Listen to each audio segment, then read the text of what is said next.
I know I look like yesterday, but I'm not. Um, I will talk about yesterday though. It, okay. Yesterday I took my Nissan Xterra to get the oil changed and the inspection for this next year. And the guy came out after a few minutes and said, "I have some bad news." I was like, "Oh, great." I thought it was running a little strangely, but not it. It just was. It just seemed a little off to me, not tremendously off, and it was operating fine. So I thought, well, okay, I'm expecting something.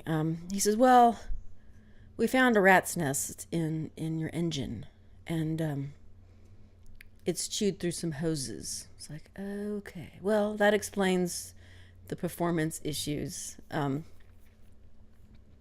But I do think it was the rat from this past winter, and the dead rat that I then just recently removed from the garage. Because I couldn't find it for months, and then it just there it was. So I think I had told you guys that it had chewed through $800 worth of wiring in another vehicle, the car, and then in mine, I thought it's higher up, so I thought, well, maybe it just didn't get up in there. Maybe it liked the car. I don't know. I didn't really think about it because I didn't have any performance issues really, and so I just assumed that it got that car and then we killed it.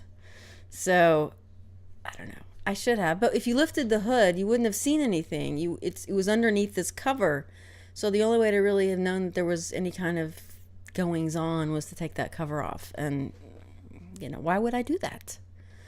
Uh, I did not. So there you go.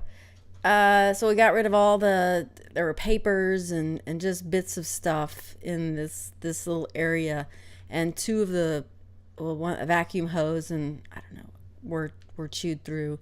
Thankfully, there was wiring there, but it didn't touch any of the wiring, so I was very grateful for that because that's what got into the hundreds of dollars in the other one was all that replacing all that wiring.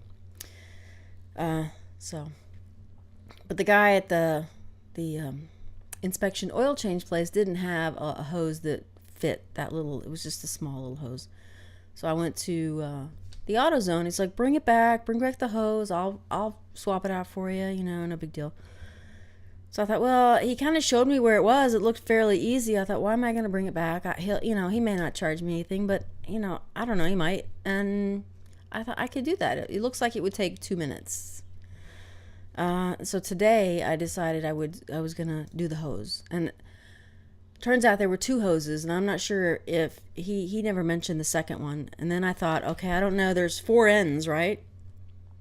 And the two of the hoses were chewed through. He cut one off so I could take a bit of the hose to the auto place. I know this is really interesting. So that I could get the right size. So I had no idea which, broken pieces went where.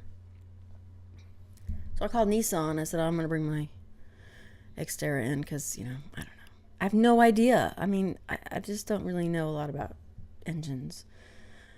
But I was convinced that I could do this. So I got online and I found some diagrams of the 2005 Xterra engine. With the diagrams help, I was able to replace the hoses. I know it took me 5 minutes to tell you this story. And it was 5 minutes well spent. I know. Then, so that was all taken care of. But I still think I might take it in to the Xterra place on Monday. I still have the appointment because I think I want them to look through the whole engine, parts that I can't see or even, frankly, know about, and see if anything else is damaged. I couldn't see anything, and none of the wires seemed like they were chewed through. So, but I just think since I have the appointment, hopefully it won't cost me a lot to have them just give it the once over, make sure. Because I do want to keep this vehicle for, I don't know, 3 or 4 more years if I can swing it. It's paid for, so I'm really enjoying that. Not having a car payment. So fingers crossed it's nothing. And I guess if it needs to be fixed, it will be fixed. But anyway, and then I had a broken light switch. I fixed that. I'm just like rocking all over the place today. I've never replaced a light switch before. It's pretty easy. Why pay an electrician an $80 to walk in and do something that took 2 minutes? I just turned the power off. Easy breezy, very very easy. So I'm all bloated with pride right now. So in my accomplishments. Okay, I gotta go because I'm gonna see if I can fix something else. Bye.